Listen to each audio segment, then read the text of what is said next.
की एक नए वीडियो के साथ फिर हाजिर हूँ। सबसे पहले तो वही ट्रेडिशनल एक रिक्वेस्ट है मेरी कि please try to subscribe the channel. मौजू पाकिस्तान और यहाँ कुछ मिक्स है। देखें जी, हिस्ट्री का सबसे बड़ा वोट जो है अर्ली वोट पड़ चुका है, कोई 81 मिलियन। मैंने आपको शायद एक हफ्ते पहले बताया था कि 85 से 90 मिलियन जाएगा, तो आई एम श्योर कि टुडे वो 88 और 90 मिलियन के पास होगा, जो more than 65% of the total vote होगा। जो 60 अबव तो अभी उसे बताया जा रहा है कि जी वो अबव है, तो 65 67 अबव होगा और मेजर वोट डेमोक्रेट का है। मगर फिर अगेन कि उनका पोल नंबर बढ़ा है, वो 42 से 43 पे आए हैं और मोहतरम बाइडन साहब जो हैं वो 54 से 53 हुए थे, 53 से 51, आज वो तकरीबन 51 पे ही थे। ओहायो में आज दोनों ओहायो गए थे। एक तो जैसा कैंसिल हो गया मेरे ख्याल में कि शदीद बारिश हो गई, लोग बेहोश हो गए और जलसा उजड़ गया बाइडन साहब और उनका ट्रम्प साहब का। और बाइडन ने वहां कहा कि अगर मैं फ्लोरिडा जीत लूं तो गेम इज ओवर, मतलब मैं जीत जाऊंगा। वहां उनके 4 पॉइंट से वो जीत रहे हैं। पैंडेमिक की सिचुएशन ये है कि 9 मिलियन अबव पॉजिटिव केस हैं और 90,000 अबव अब डेली के नंबर आ रहा है। हॉस्पिटलाइजेशन बढ़ रही है और खौफ वगैरह भी बढ़ रहा है, लॉकडाउन शुरू हो गए हैं। तो ये बेसिक है यहाँ की। दूसरे ये कि मैं रात भर आज जागा हूँ, टीवी देखता रहा यहाँ का, पाकिस्तान का। तो पाकिस्तान में जश्न ईद मिलादुन नबी के बड़े बड़े जुलूस। हमारे मुल्क में तो एक दिन कंटेनर उतरते हैं, दूसरे दिन फिर लग जाते हैं। बस ये ध्यान में रखिएगा कि जब जब कंटेनर लगते हैं तो मईशत पे और इकनॉमी पे भी कंटेनर लग जाते हैं। मैं जब छोटा सा था, मेरे बचपन में भी ईद मिलादुन नबी होती थी। मेरी माँ बहुत शौक से हलवा बनाती थी, मोहल्ले में बंटता था, हमारे घर भी लोगों के यहाँ से आता था। बच्चे छोटी मोटी झंडियाँ लेकर बाहर निकलते थे। उस दौर में कोई तशद्दुद नहीं था, रवादारी थी, तहम्मुल था, बर्दाश्त थी। दहशतगर्दी का हमने सुना भी नहीं था। हमें यह भी नहीं पता था कि कौन देवबंदी है, कौन सुन्नी है, कौन शिया है। मातम के जुलूस में भी हम जाते थे शौक से, शाम गरीबा भी सुनते थे, चहलम के हलीम भी खाते थे और खुद भी पकाते थे। मगर आप नोट करें कि जो जो हमारे मुल्क में मजहब के नारे बढ़ते गए, हमारे यहाँ तशद्दुद भी बढ़ता गया। तो मैं आज सोच रहा था कि हम उनके जुनून इश्क में पागल हैं, दीवाने हैं। रोज एक दो को कहीं मार भी देते हैं। वेस्टर्न वर्ल्ड में कोई एक नारा लग जाए तो हम पागलों की तरह बाहर आ जाते हैं। मगर हमने अपने कब्रिस्तान एक दूसरे की लाशों से भर दिए। हमने मस्जिद नहीं छोड़ी, हमने मदरसा नहीं छोड़ा, हमने जनाजा भी नहीं छोड़ा। फिर हम दूसरों पे तनकीद करते हैं। आज आपके प्राइम मिनिस्टर, मेरे भी प्राइम मिनिस्टर हैं, मेरा आबाई वतन है, वो कह रहे थे कि वेस्टर्न वर्ल्ड हमारे नबी की नबूवत को, हमारी उनकी शान को, उनकी हुर्मत को समझ नहीं पाता। फिर साथ में कहते हैं कि वो अपने नबियों की भी हुर्मत को नहीं समझते। जब आपको पता है कि जब वो अपने नबियों की हुर्मत भी नहीं समझते तो आपके नबी की हुर्मत कैसे समझेंगे? और समझाने का दुनिया में एक ही तरीका है। उसकी मिसाल भी उन्होंने खुद बताई कि यहूदी बहुत थोड़े से हैं मगर बहुत मुत्तहद हैं, बहुत मुनज़्ज़िम हैं, बहुत तहम्मुल है, बहुत सब्र है, बहुत बर्दाश्त है। वो टॉलरेंस काश हम में भी होती या हम में हो जाए। पूरे सारे मज़ाहिब का जो निचोड़ है ना, जैसे मेरे नबी, मेरे माँ बाप, मेरे बहन भाई, मेरे बच्चे उन पर कुर्बान, उन्होंने उसका निचोड़ ये पेश किया कि रवादारी सीखो, तंजीम सीखो, इत्तेहाद सीखो, सफाई सीखो। मैंने हज भी किया है, तो मैंने वहां लोगों को चीखे मार मार के रोते हुए देखा है, धाड़े मार मार के। मगर वहां से मैंने एक कॉलम लिखा था, उसमें मुझे अब तक याद है, मैंने लिखा था कि जिधर देखो आंसू हैं, कराहें हैं, चीखें हैं, जुनून की, इश्क की, दीवानगी की, मस्तांगी की। मगर उसका पूरा मैसेज मिस था वहां। बदनज़मी, गंदगी, डिसिप्लिन कुछ भी नहीं था, जिसे हमारे यहां नाम दिया जाता है कि हज मुसीबतों का नाम है। नहीं, खैर, अल्लाह हम सबको हिदायत दे। अब मैं दूसरी तरफ आता हूं। मैं जब भी जबान खोलता हूं, मुशर्रफ के दौर में मैंने बहुत मुश्किल वक्त काटा यहां। ऐसा भी हुआ है कि हम दफ्तर में बैठे हैं एडिटर के साथ, अचानक एतराफ के चारों सू कहना चाहिए कि पुलिस की गाड़ियों ने 40-50, I am not exaggerating single word, second floor का ऑफिस था, 30-35-40 मुझे नहीं याद कितने पुलिस वाले ऊपर आ गए। हम हैरान परेशान, मगरिब का वक्त था, क्या हुआ कि जी इतना मिली यहां मर्डर हुआ है। तो एक लम्हे तो हक्का बक्के हुए, फिर हंसी निकल गई कि देख लें हुजूर कहीं कहीं मर्डर हुआ है, चले गए। फिर एक दिन बैठे हुए थे ऐसे ही, हर तरफ से फायर ब्रिगेड की गाड़ियों की आवाजें, एक शोर बेकरार था वो, जो आज भी मेरे कानों में गूंजता है। जैसे पुलिस वाले आए थे ऐसी कतारों दर कतार कहना चाहिए फायर फाइटर ऊपर आ गए। ये जी पता चला है कि आग लगी है। तो मैंने कहा कि अगर जितने बड़े पैमाने पर आप लोग आए हैं तो वो आग तो आपको 4 ब्लॉक दूर से नजर आ जानी चाहिए थी, अब बल्कि 8 ब्लॉक दूर से। आप अंदर खड़े हुए हैं मगर आग आपको अब भी नहीं नजर आ रही है।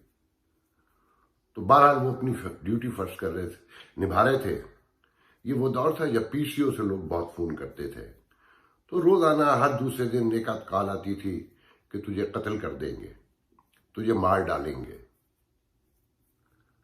तो मैंने कभी जिंदगी के बारे में गौर भी नहीं किया। मेरा यकीन कामिल है कि दुनिया की वाहिद चीज है, इंसानी जिंदगी की वाहिद चीज है कि आपको किसी चीज का नहीं पता, मगर इस बात पे यकीन कामिल है कि वो आनी है, उसे कोई नहीं रोक सकता। तो इस यकीन के सहारे मैं जिंदा हूं।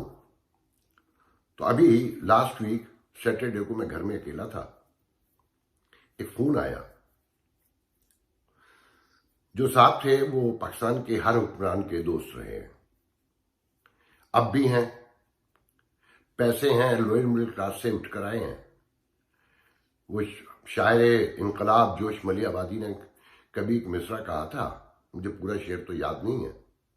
तो मैं बड़ा हैरान होता था कि कैसे शायर इनकलाब थे, मगर आप समझ में आता है। उन्होंने कहा था कि इन गरीबों को दौलत मिल जाए तो कयामत कर दें। तो उन्होंने मुझे कहा कि मुझे पता है तू टैक्स रिमूव हो गया है, अगर तेरा वहां कत्ल नहीं करवाया तो मैं अपने बाप की औलाद नहीं हूं। मैंने बहरहाल पुलिस को इत्तला दी, उनके मैसेज वगैरह भी संभाल के रख लिए ना, मैं जानबूझ के नहीं ले रहा हूं, डरता वरता नहीं हूं। एक ट्राइबल सोसाइटी में पैदा हूं तो कितना अकेला रह सकता हूं। फिर अभी इससे ही नहीं फारिग हुआ था तो एक यहां एक तंजीम है, उनकी सदर साहिबा, और उसमें एक बनता हीरो है मगर उसकी शक्ल हुलिया, बस सोने का दांत नहीं लगा हुआ उसके। वो आपने देखा होगा इंडियन पाकिस्तानी फिल्मों में विलन कभी कभी मासूम बन के भी अदाकारी करता है तो लोग नीचे से जो देखने वाले फिल्म को गाली दे रहे होते हैं कि क्या बनने की कोशिश कर रहा है। तो वो खातून बहुत पढ़ी लिखी हैं, एक बहुत बड़े पॉलिटिकल स्टेज पे आजकल मौजूद हैं। उन्होंने अपना इंट्रोडक्शन इंतहाई पुरफुसूम, पुरगुदाज, पुरतगजुल, बड़ा आर्टिस्टिक, बड़ा रोमांटिक, बिल्कुल जैसे आर्ट फिल्मों की मूवी में हीरोइन होती है, और बड़ी फ्लुएंट इंग्लिश में। मगर खातून को डिस्टॉर्शन के, एक्सटॉर्शन के, बुली के और हरासमेंट के माने नहीं पता कि वो क्या होते हैं। वो शायद टेलीविजन भी नहीं देखती कि मुल्क के प्रेसिडेंट के लिए लोग क्या क्या आकर बातें करते हैं। उसकी अपनी सगी भतीजी आके उसकी जात पे कैसे कैसे हमले करती है। उन्होंने शायद फर्स्ट अमेंडमेंट भी नहीं पढ़ी, उसमें फ्रीडम ऑफ एक्सप्रेशन, राइटिंग के जो आर्टिकल है वो भी नहीं पढ़ा। मैं कोई मुकम्मल इंसान नहीं हूं, गलती की होगी, हो सकता है। मैं फैमिली भी है, मेरी बहनें भी हैं, मेरे माँ बाप भी थे। मुझे ये भी पता है कि वुमेन को क्या रिस्पेक्ट दी जाती है। मैंने अव्वल तो कभी कोई लफ्ज ऐसा लिखा नहीं। मैं ये डर के नहीं कह रहा। आप अदालत जरूर जाइएगा, आपको कसम है अदालत जरूर जाइएगा। और काश, क्योंकि आप अदालत जाने के लिए मशहूर हैं, आपने तो उस तंजीम का सारा पैसा अदालतों में लगवा दिया, यहां तक कि वो बेचारी रेंट देने के काबिल नहीं रही थी, बिजली का बिल देने के काबिल नहीं रही थी। तो आप मेरे खिलाफ भी उसको अदालत लेके जाइएगा। मगर ये मैं दिल से कह रहा हूं कि अगर मैंने कोई ऐसा लफ्ज लिखा हो जो मेरे खानदानी तहजीब व तमद्दुन, मेरी तरबियत, मेरी तालीम से गिरा हुआ हो, तो मैं उसकी दिल से माफ़ी मांगता हूँ। मगर मैंने ऐसा कुछ नहीं लिखा कभी। मैं बहुत सोच समझ के और बहुत गौर करके लिखने के बाद कई बार पढ़ता हूँ और दर्जनों बार काटता हूँ। और लोगों से जब सुनता हूँ तो उनकी बहुत सी ख्वाहिशात को रद्द कर देता हूँ। और मैं उस विलन के बारे में बात नहीं करूँगा, वो रांगड़ आदमी है, उसके बारे में क्या बात करनी। उस बेचारी की हैसियत यह है कि मुझे फ़ोन करके कैपिटल हिल से कहता था कि यार यहाँ रिपोर्टर टहल रहे हैं, वो मुझे पूछ ही नहीं रहे हैं, आफाक भाई आप फ़ोन कर दें। तो मैं फ़ोन करता था। उसने मुझसे कहा कि यार आपके दोस्त हैं, फलाने अखबार में मेरा कॉलम छपवा दे। तो मैंने टाल दिया। फिर उसने उसी अखबार में जब लंदन के एडिशन में मेरे खिलाफ कॉलम लिखा। तो जब मैंने मालूम किया तो मुझे शर्मिसारी से बताया गया कि आफाक भाई घूस तो हर तरफ होते हैं ना, को पैसे लग जाते हैं, तो क्या किया जाए। तो मैं सबकी हैसियत को जानता हूँ, ख्याल रखिएगा। मैं इस कम्युनिटी की दाई हूँ, दाई। मेरे ऊपर हमले करने से पहले, मेरे घर पर चढ़ाई करने से पहले ये ध्यान में रखिएगा, मैं भी बहुत कुछ जानता हूँगा। वो जो आपकी बी जमालो है ना, जो आपकी बहुत दोस्त हैं, जब वो शदीद बीमार थी तो उन्होंने आपके बारे में मुझे बहुत कुछ बताया था।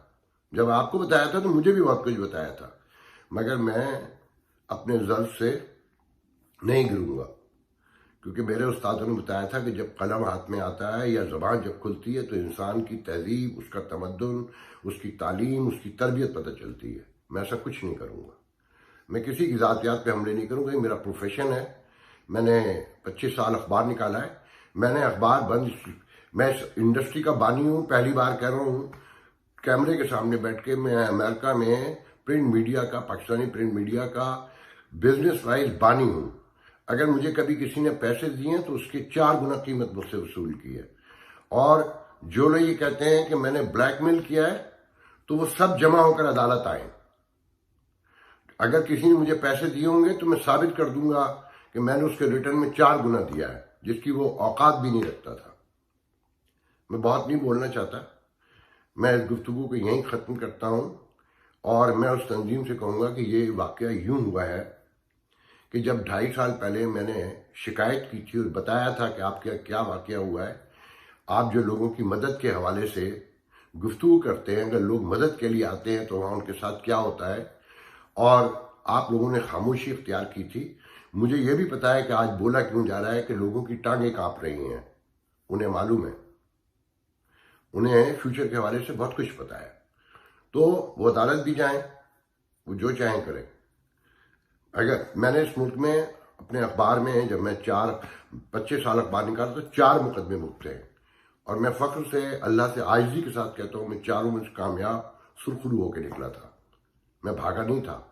और जिन लोगों के हवाले से नाम लेकर मुझ पर हमले किए गए, वो माफ़ी मांग के, उन्होंने अदालतों में माफ़ियाँ मांग कर अपने क्लाइंट से सुलह की थी। और मैं उसी मुकदमे में, मैं वाहिद था जो खड़ा रहा था और अदालत में फेस किया था। मैं भागा नहीं था और मैं कभी भी नहीं भागूंगा, क्योंकि मैं अपने ज़मीर की रोशनी में काम करता हूँ। मैं लोगों को ब्लैकमेल नहीं करता। मुझे बहुत लोग ब्लैकमेल करते हैं, ब्लैकमेलर कहते हैं, क्योंकि इस सोसाइटी में सिर्फ गद्दार पैदा होते हैं, ब्लैकमेलर पैदा होते हैं। जो नाराज़ हो जाए वो ब्लैकमेलर करार दे देता है। किसी स्टेज पर आप हैं तो गद्दार करार दे। मैंने किसी को गद्दार आज तक करार नहीं दिया, ना ब्लैकमेलर कहा, क्योंकि मुझे पता है कि ये तुर्रे इम्तियाज बांटने का ठेका हमारे बहुत सारे लोगों ने बैक वक्त लिया हुआ है। आज पूरी सियासी क़यादत गद्दार हो चुकी पाकिस्तान की, इंक्लूडिंग प्राइम मिनिस्टर। अब ये आखिरी बार ये देखना है कि पिंडी में, महकमे ज़राअत में कब शुरू होगा, वहां गद्दार कब निकलना शुरू होंगे। और वो वक्त अब दूर नहीं रह गया है, क्योंकि बलूचिस्तान से गद्दार पैदा करने शुरू किए थे, सिंध से होते हुए खैबर पख्तूनख्वा गए, अब जहां से लगते थे अब वहां सब गद्दार बनाए जा रहे हैं। तो अब आखिरी मरहला रह गया है। तो आप भी मुझे ब्लैकमेलर कहिए, मुझे कोई फर्क नहीं पड़ता। और मैं सिर्फ इतना कहूंगा कि जब किसी सियासी स्टेज पे हो तो तहम्मुल, बर्दाश्त, सब्र, और कोई तनकीद करे तो उससे लर्न कीजिए, उसकी पॉजिटिविटी देखिए, सटायर को समझिए और सेंस ऑफ ह्यूमर पैदा कीजिए, तब आप अच्छे सियासतदान बन सकते हैं। वरना शौक पूरे करने हैं, पैसे देके खबरें छपवानी हैं और तारीफें करवानी हैं, तो वहाँ यहाँ बहुत अक्सरियत उन्हीं लोगों की है। वो बाहर सब बागी हैं, अंदर जब अकेले बैठते हैं तो वो सब बागी हैं कि बकौल फैज साहब के कि हमी से अपनी सदा हम कलाम होती रही, ये तैग अपने लहू में नयाम होती रही। मैं ये तैग अपने लहू में नयाम नहीं करता। जो मैं देखता हूँ अपने ज़मीर की रोशनी में बयान करता हूँ, मगर लोगों की इज्जतों से नहीं खेलता।